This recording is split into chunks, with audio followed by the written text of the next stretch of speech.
Hello everyone.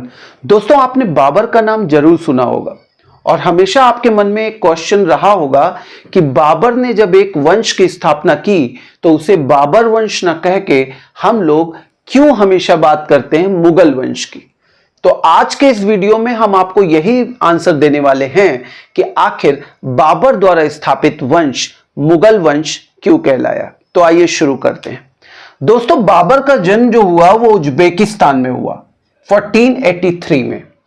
Babar के जन्म जो होने के बाद जैसा कि हम जानते हैं कि उसकी मां का नाम कुतलुग निगार था और उसके पिता का नाम था उमर शेख मिर्जा।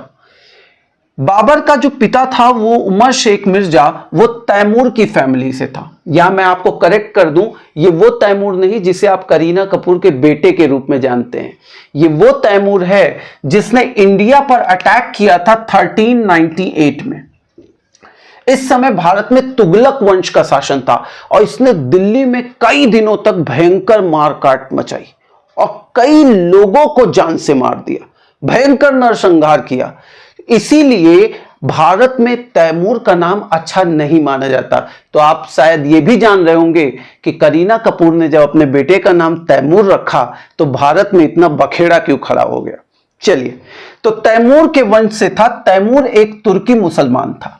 तो बाबर का जो एक लेगेसी आ रही थी तो आप देखेंगे वो तैमूर से जुड़ रही थी। बाबर कहीं ना कहीं जब आप देखेंगे तो तैमूर के वंश से सीधे तौर से जुड़ा हुआ दिखाई देता है। लेकिन बाबर की मां भी किसी कम महत्वपूर्ण वंश से जुड़ी हुई नहीं थी। बाबर की मां कुतलुग निगार ये चंगेज खान की फैमिली से थी। तो चलिए चंगेज खान के बारे में भी थोड़ा जानते हैं। चंगेज खान भारत पर 1227 में अटैक करने वाला था। इसने भारत पर अटैक नहीं किया।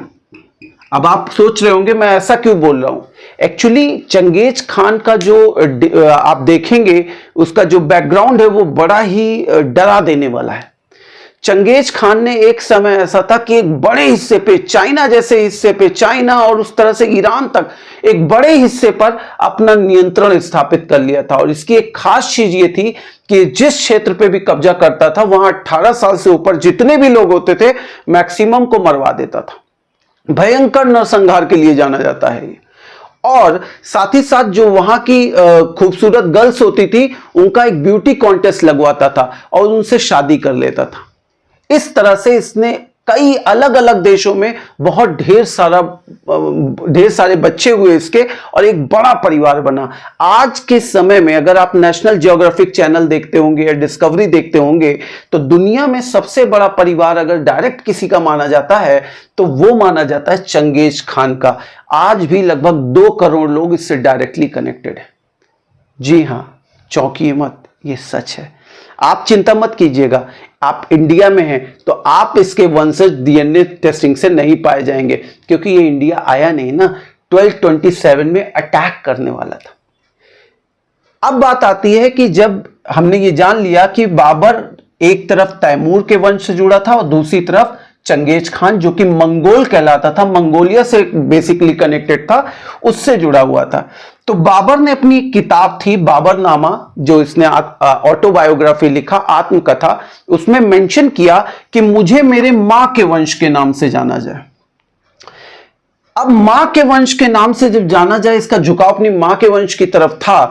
तो जब बाबर के वंश को, जो कि देख रहे हैं कि एक तुर्की मुसलमान का वंश है, तो जब इसको इसकी मां के वंश के नाम से जाना गया तो यही मंगोल नाम जब फारसी में प्रोनाउंशिएट किया गया तो इसी के लिए शब्द आया मुगल, क्योंकि इन लोगों की भाषा जो थी वो थी पर्शियन, फारसी। तो इस तरह बाबर के द्वारा स्थापित वंश मुगल वंश कहलाया। आज के लिए इतना ही। जल्दी मिलते हैं एक दूसरे वीडियो में। आप सबसे रिक्वेस्ट है कि इस तरह के इंपॉर्टेंट अपडेट्स और basic concept and advance concept के लिए हमारे इस चैनल को तुरंत सब्सक्राइब कर लें। Thank you so much.